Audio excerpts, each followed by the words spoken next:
Carta de Paulo aos Hebreus, capítulo 1.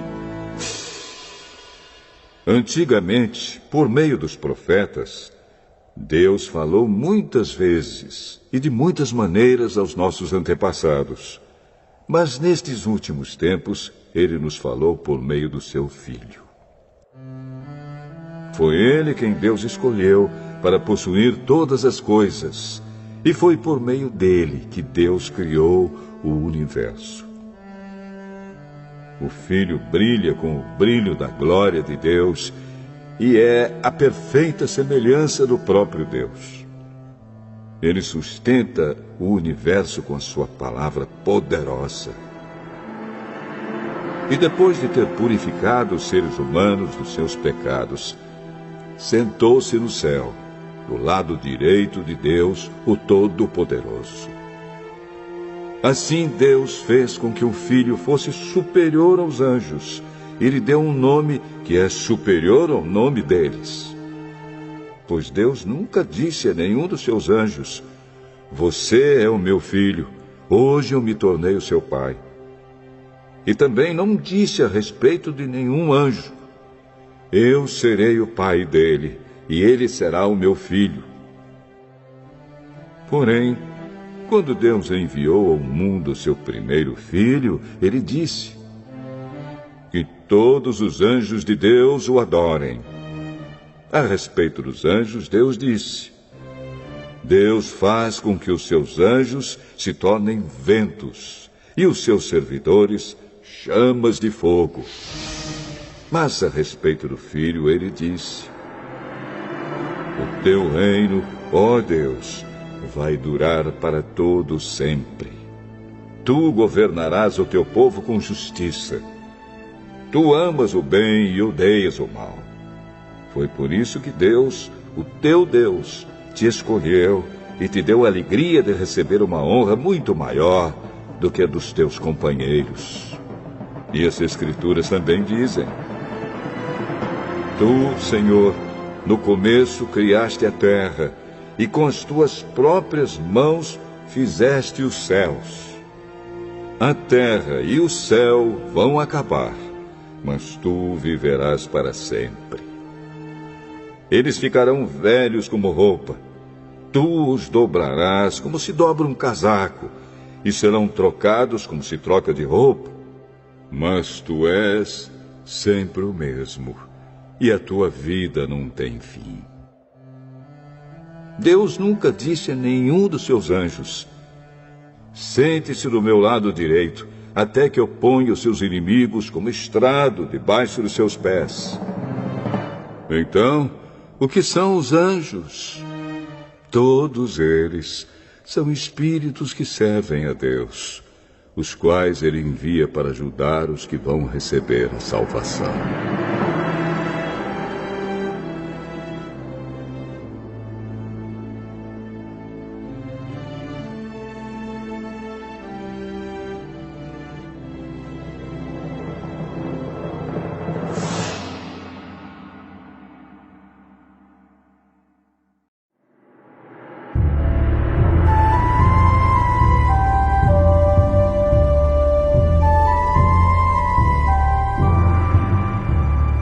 Hebreus, capítulo 2.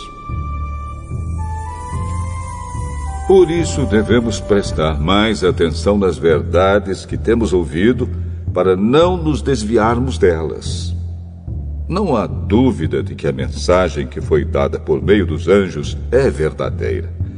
E aqueles que não a seguiram nem foram obedientes a ela, receberam o castigo que mereciam. Sendo assim, como é que nós escaparemos do castigo se desprezarmos uma salvação tão grande? Primeiro, o próprio Senhor Jesus anunciou essa salvação, e depois aqueles que a ouviram nos provaram que ela é verdadeira. Ao mesmo tempo, por meio de sinais de poder, maravilhas e muitos tipos de milagres, Deus confirmou o testemunho deles. E, de acordo com a sua vontade, distribuiu também os dons do Espírito Santo. Pois Deus não deu aos anjos o poder de governar o mundo novo que está por vir, o mundo do qual estamos falando. Pelo contrário, em alguma parte das Escrituras Sagradas, alguém afirma: que é um simples ser humano, ó Deus, para que penses nele? Que é o ser mortal para que te preocupes com ele? Tu o colocaste por pouco tempo em posição inferior à dos anjos. Tu lhe deste a glória e a honra de um rei e puseste todas as coisas debaixo do domínio dele. Quando se diz que Deus pôs todas as coisas debaixo do domínio dele, isso quer dizer que nada ficou de fora. Porém, não vemos o ser humano governando hoje todas as coisas. Mas nós vemos Jesus fazendo isso. Por um pouco de tempo, ele foi colocado em posição inferior à dos anjos, para que, pela graça de Deus, ele morresse por todas as pessoas. Agora nós o vemos coroado de glória e de honra por causa da morte que ele sofreu. Pois Deus, que cria e sustenta todas as coisas, fez o que era apropriado e tornou Jesus perfeito por meio do sofrimento. Deus fez isso a fim de que muitos, isto é, os seus filhos, tomassem parte na glória de Jesus. Pois é Jesus quem os guia para a salvação. Jesus purifica as pessoas dos seus pecados, e todos, tanto ele como os que são purificados, têm o mesmo Pai. É por isso que Jesus não se envergonha de chamá-los de irmãos. Como ele diz: ó Deus, eu falarei a respeito de ti aos meus irmãos e te louvarei na reunião do povo. Diz também: eu confiarei nele. E diz ainda: aqui estou eu com os filhos que Deus me deu. Os filhos, como ele os chama, são pessoas de carne e sangue. E por isso o próprio Jesus se tornou igual a eles, tomando parte na natureza humana deles. Ele fez isso para que, por meio da sua morte, pudesse destruir o diabo, que tem poder sobre a morte. E também para libertar os que foram escravos toda a sua vida por causa do medo da morte.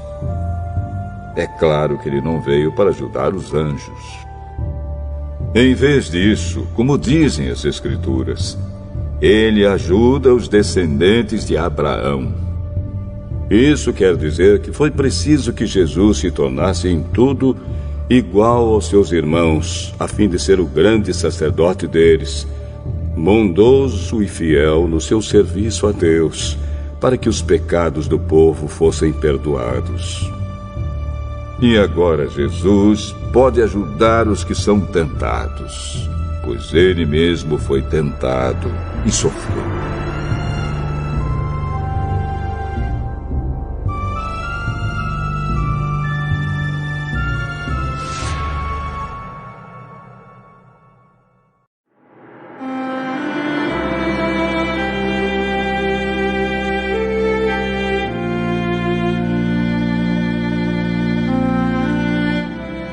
Hebreus, capítulo 3. Meus irmãos na fé, vocês que também foram chamados por Deus, olhem para Jesus, que Deus enviou para ser o grande sacerdote da fé que professamos. Pois ele foi fiel a Deus, que o escolheu para esse serviço, assim como Moisés foi fiel no seu trabalho em toda a casa de Deus. Assim como a pessoa que constrói uma casa é mais importante do que a casa, assim também Jesus é mais importante do que Moisés. Uma casa tem de ser construída por alguém, mas Deus é o construtor de tudo o que existe. E Moisés foi um servo fiel no seu trabalho na casa de Deus e falou das coisas que Deus ia dizer no futuro. Mas Cristo é fiel como filho que dirige a casa de Deus. E nós seremos a sua casa se conservarmos a nossa coragem e a nossa confiança naquilo que esperamos. Por isso, como diz o Espírito Santo, se hoje vocês ouvirem a voz de Deus, não sejam teimosos como foram os seus antepassados, quando se revoltaram contra ele no dia em que eles o puseram à prova no deserto. Ali os antepassados de vocês me desafiaram e me puseram à prova, embora eles tivessem visto o que eu fiz durante 40 anos. Por isso fiquei irritado com aquela gente e disse: eles são gente de coração perverso e não querem obedecer aos meus mandamentos. Eu fiquei irado e fiz este juramento: eles nunca entrarão na terra prometida, onde eu lhes teria dado descanso. Meus irmãos, cuidado para que nenhum de vocês tenha um coração tão mau e descrente que o leve a se afastar do Deus vivo. Pelo contrário, enquanto esse hoje de que falam as Escrituras Sagradas se aplicar a nós, animem uns aos outros, a fim de que nenhum de vocês se deixe enganar pelo pecado, nem endureça o seu coração. Pois seremos companheiros de Cristo se continuarmos firmes até o fim na confiança que temos tido desde o princípio. É isso que as Escrituras Sagradas dizem. Se hoje vocês ouvirem a voz de Deus, não sejam teimosos como foram os seus antepassados quando se revoltaram contra ele. Quem foi que ouviu a voz de Deus e se revoltou contra ele? Foram todos os que Moisés tirou do Egito. Com quem foi que Deus se irritou durante 40 anos? Foi com os que pecaram e caíram mortos no deserto. E de quem é que Deus estava falando quando fez este juramento? Eles nunca entrarão na terra prometida, onde eu lhes teria dado descanso. Ele estava falando das pessoas que se revoltaram. Portanto, vemos que elas não puderam entrar na terra prometida porque não tiveram fé.